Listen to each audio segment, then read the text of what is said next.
Hey, what's up? This is Chosen, and this video is going to be an advanced guide for artifacts and artifact management, so let's get into it. Alrighty, so earlier back a few months, I did a beginner's guide to artifacts for Raid Shadow Legends, and now I am coming back around to do the advanced version of that same guide to kind of pile on. So if you haven't seen the beginner's guide, I will have it down in the video description. If you're new to the game looking for the beginner's version, that'll be down there. If you are in the mid to late game or just curious about late game artifact management, then you came to the right place. That's what I'm going to cover here in this video. So this is a very requested video topic, usually when I'm streaming or in comment sections and stuff. So something I wanted to go over because artifact management slots are very sparse, few and far between, so we have to crunch down and manage our artifacts very well, especially now with faction wars and all of that. So until we get more space to store artifacts, it's going to be very important to manage them effectively and be able to know which ones you should be holding on to and which ones you shouldn't. So first off, let's go ahead and cover one thing that I do want to point out. In general, people think that they have to match sets.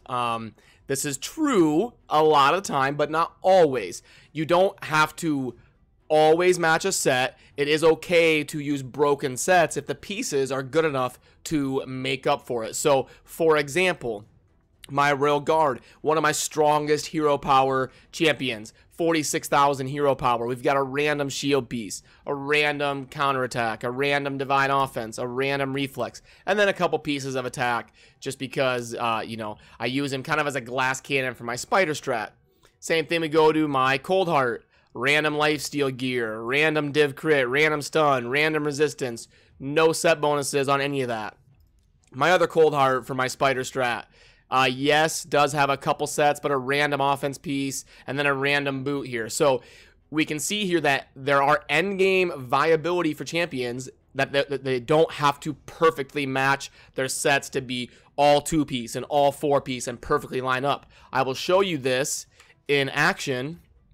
If you haven't seen my video on my spider strat, I'm going to be using 3 champions that I just showed you are using broken sets, my Royal Guard, a couple Cold Hearts, and you'll see that it is perfectly viable in the end game to use champions that, you know, aren't matching perfectly.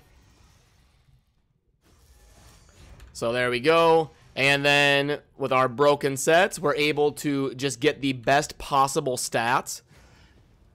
And we're able to burst down the Spider 20 just like that. Now, obviously, in a perfect world, like min-maxing to get perfect gear, yeah, you would want to get matching sets and be able to really line everything up nice and neat and take advantage of those set bonuses. But what I'm saying to you is, if you have a chest like this, look at this reflex chest, 6-star, 60% attack, it rolled double crit and double crit damage. Like, if a chest is that good, it's going to be better than, it's basically its own 2-piece set bonus for crit damage just here in the substats. So that is why it can be very important to just get the best possible stats on your characters in terms of what they are being used for, instead of really pigeonholing yourself into that way of thinking like all of my gear has to match up perfectly. That's kind of a side note tangent that I wanted to make sure I covered in this video, just to kind of in a late game sense in terms of gearing for artifacts. Now, next I will kind of break down the dungeons. So in terms of gear dungeons, it's going to be these 4 on the right. We've got the Ice Golem Peak, the Dragon Lair, the Fire Knight Castle, and the Spider Den. I don't want to go over too much of the basics, but these 3 up here are for gear. The Spider is for all of our jewelry. So just to break them down really quick, the Golem is going to be your most like standard set.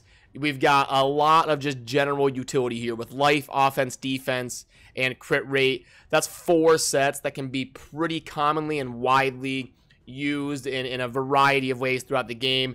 And you're going to want a good basis of kind of all of those sets to gear your HP champs, your arena damage dealers, glass cannons, your defense champs like your Tyrells, your crit rate champs that need, you know, 100% crit, like your campaign farmer, your arena nuker.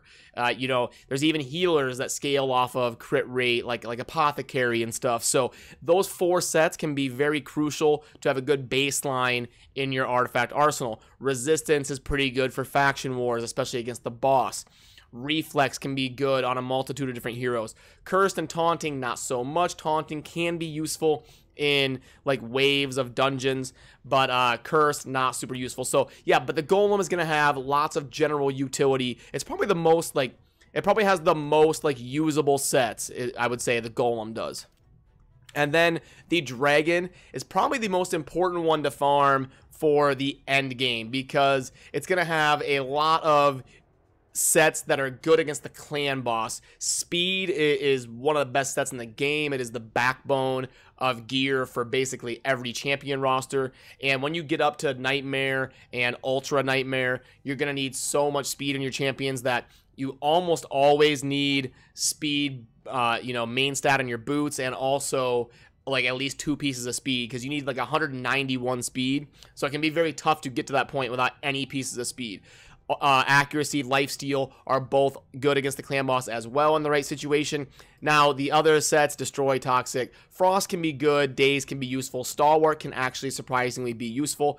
But, yeah, so this is probably the most important for, like, endgame clan boss fine-tuning and the speed set being so vital. The Dragon's Lair is probably that one that you're going to grind the most in the endgame.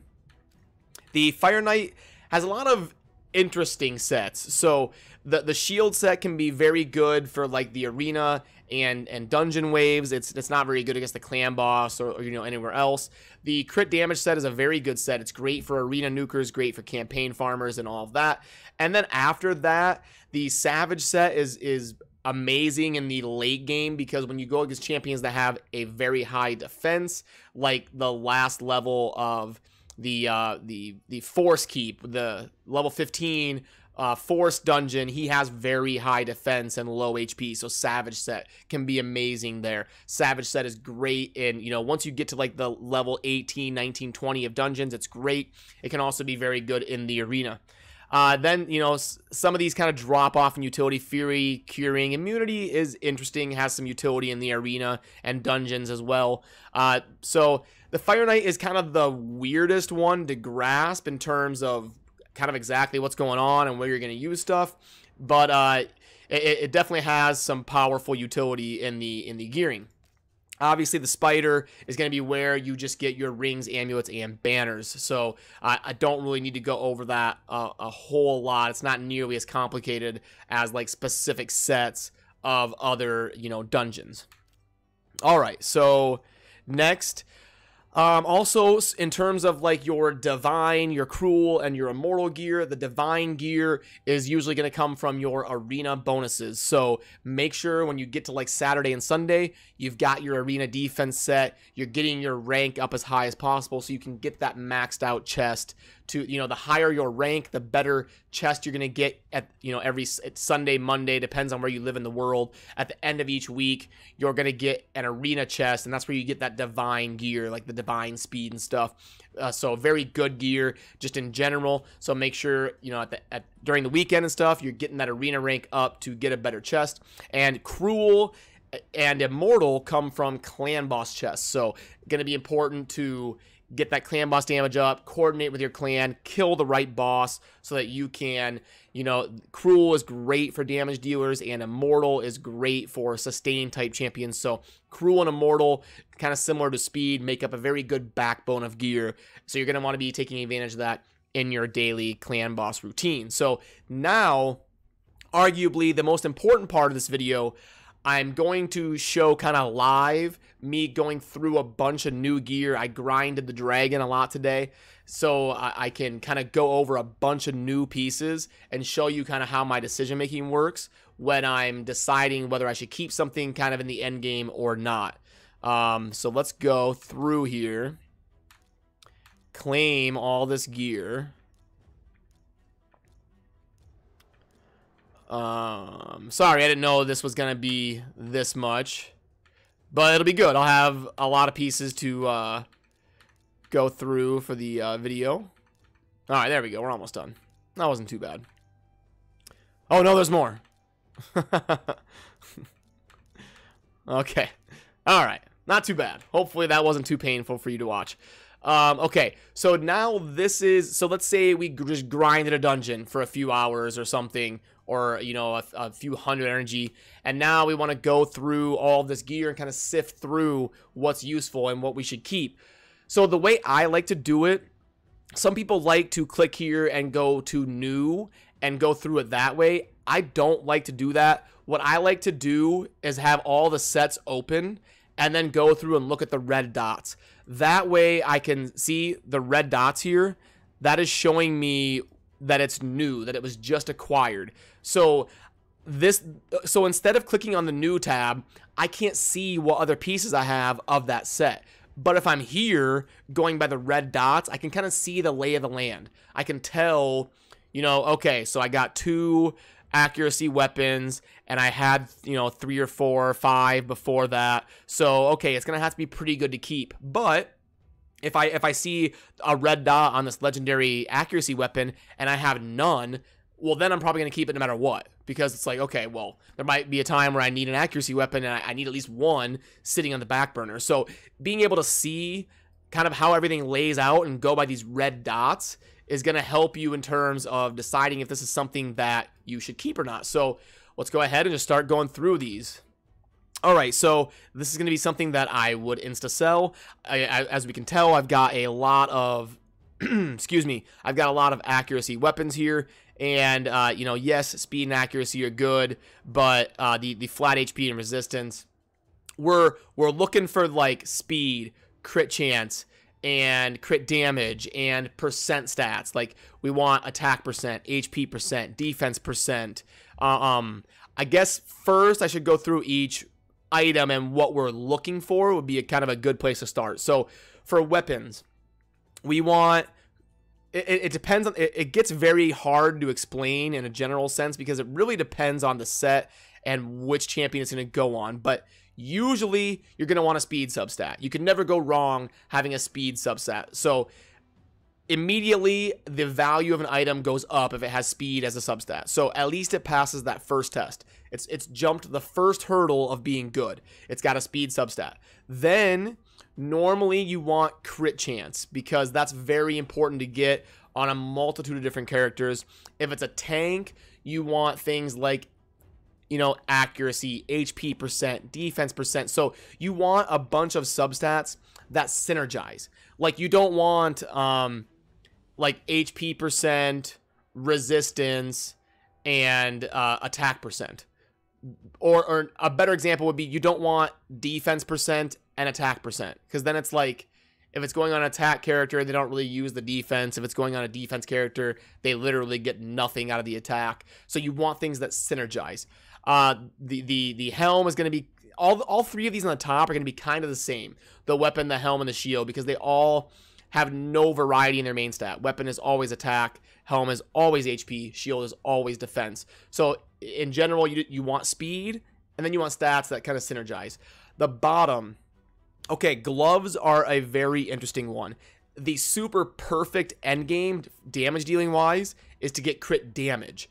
But it makes it very tough to get to that crit rate threshold if you're missing the huge crit rate roll on your glove slot. So for heroes like Coldheart, her main utility comes out of her Heartseeker ability, which is, you know, it gives a 30% bonus to crit rate. So crit damage gloves can be very good on her because we only have to get to 70% crit rate.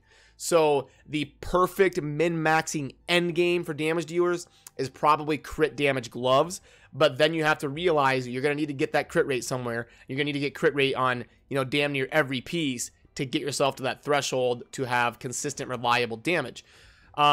Now, obviously, for a tank, you're going to want, like, HP percent on your gloves, defense percent, stuff like that. The chest, if it's a damage dealer, you want attack percent. If it's a tank, you want HP or defense, obviously. Accuracy and resistance can have some utility, but it's generally more sought after to get a big main stat percent there, not a flat stat. Boots, 90% of the time we want speed as the main stat. There are some, you know, certain situations in, you know, for like a campaign farmer, you don't need much speed, or if you're using like turn meter boosting, your nuker doesn't really need a whole lot of speed because you're getting their turn meter boosted, but speed can basically always help, especially late game when you're, you know, in high tiers in the arena, high tiers of the clan boss. You almost always want speed as the main stat on your boots. For your jewelry, rings, you want percent stats. Now, jewelry gets a lot more complicated because, like, they can't roll crit rate and crit damage as substats, and only banners can roll speed as a substat. So, like, your rings and amulets can't roll speed as a substat. So, your ring, you basically just want percent substats. HP percent, defense percent, attack percent. If they have those, you're good to go. Your amulet, typically you want crit damage main stat with accuracy and resistance substats, because amulets can't roll percent. Like rings can roll percent substats. Amulets cannot roll percent substats. So typically you want crit damage on a damage dealer, or like HP for a tank, and then accuracy and resistance substats. Banners, typically you want accuracy. Now if it's somebody who doesn't apply any debuffs, you want HP or like resistance or defense or whatever. And then you generally want a banner with speed. You know, it's the only place on jewelry that you can get speed is your banner. That's why banners are so sought after and is so much more valuable.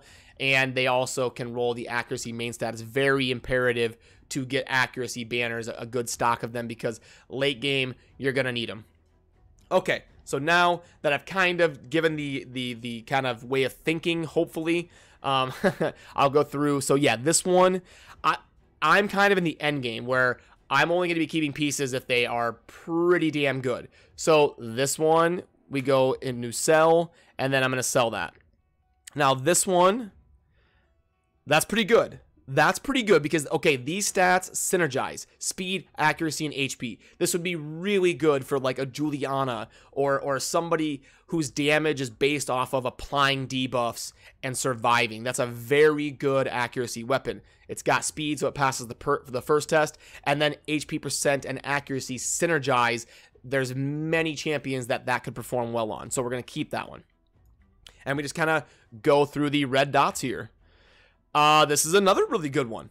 Crit, it's got speed. Remember, that's important. Crit rate is very important, and accuracy is very good. So, as an epic, that's 3 synergistic stats that we are really looking for. So that's very good. Crit rate and HP. This is a little bit tougher to get utility out of.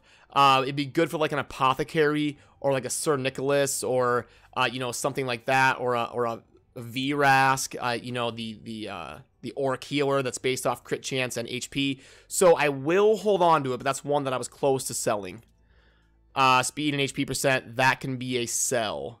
We're not getting like an accuracy or a crit chance or anything, so we're going to go ahead and sell that. And we've already found a couple good ones. Flat stat, gone. When you're in the end game, if something rolls, flat stat, gone.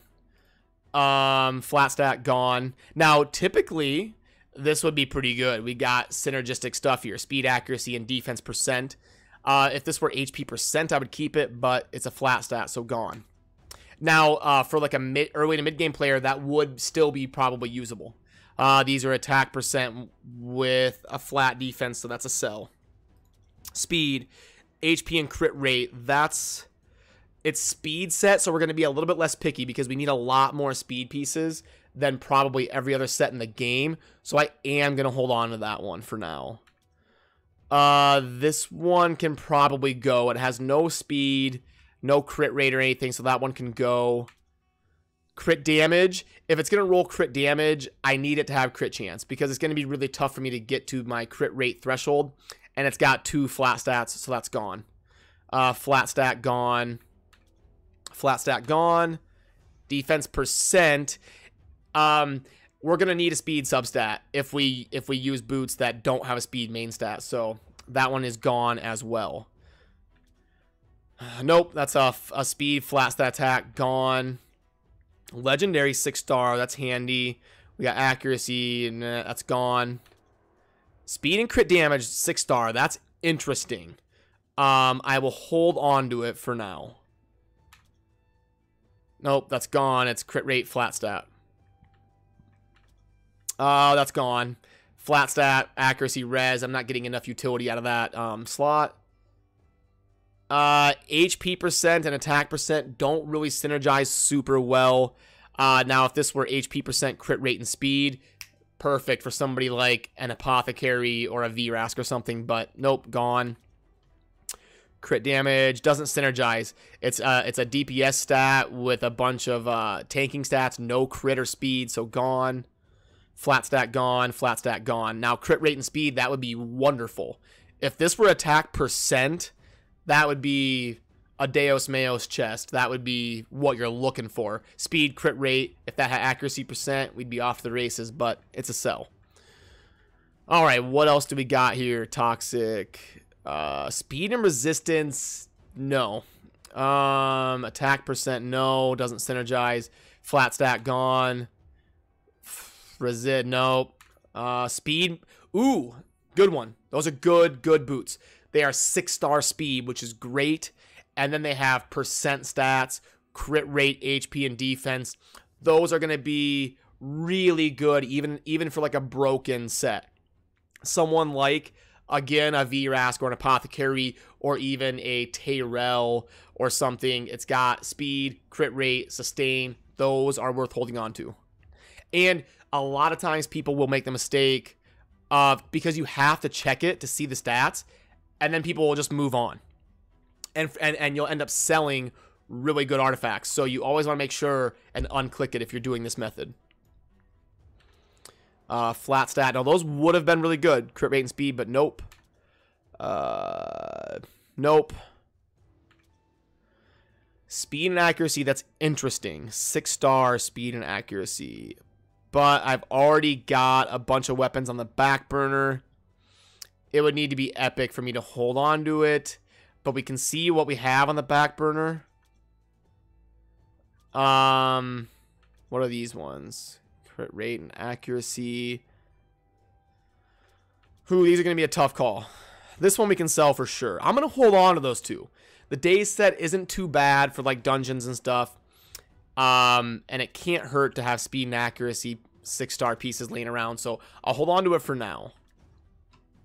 Nope.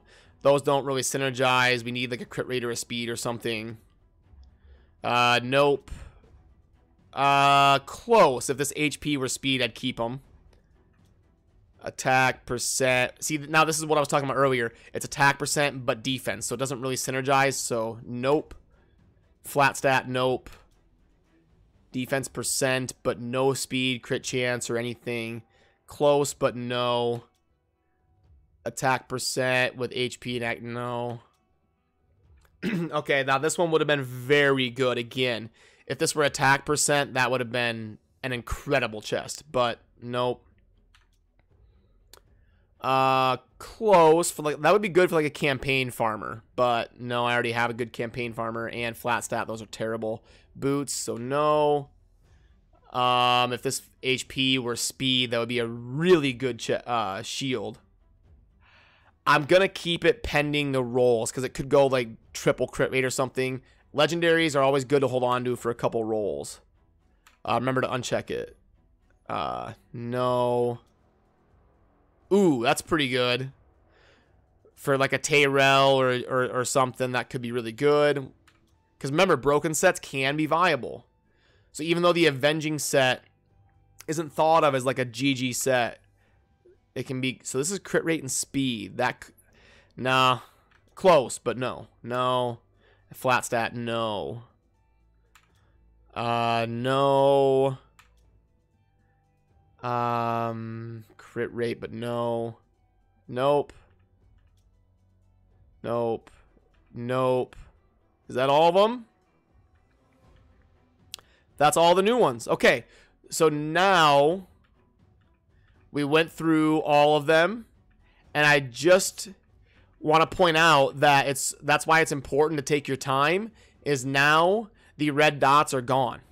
So we can't really tell if we check something that we weren't supposed to check and all that. So ideally you would kind of go through again and check these and just make sure, like, yes, I did want to sell that.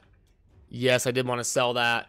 I'm not going to torture you and do that live on camera, so I'm going to assume I did a pretty good job of doing my due diligence here, and we're going to sell, and there it is, 1.5 silver, and that's kind of my thought process on artifacts and kind of managing everything. Now, it is worth noting that with Faction Wars, we do need to be a little bit less picky, but I've already got kind of most of my Faction Wars teams with super scrub basic gear, so I'm kind of in the mode where I'm holding on to good stuff again. But, you know, just make sure and manage your artifacts. I like to keep, you know, like below 450. I don't like to be holding on to like maxed out artifacts and worrying about that every day. So I like to keep it managed and just get kind of slowly more and more picky as I go along.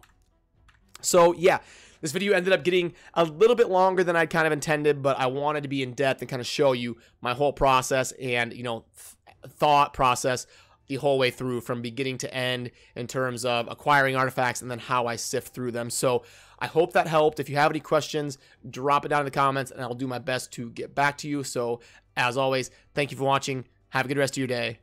Peace.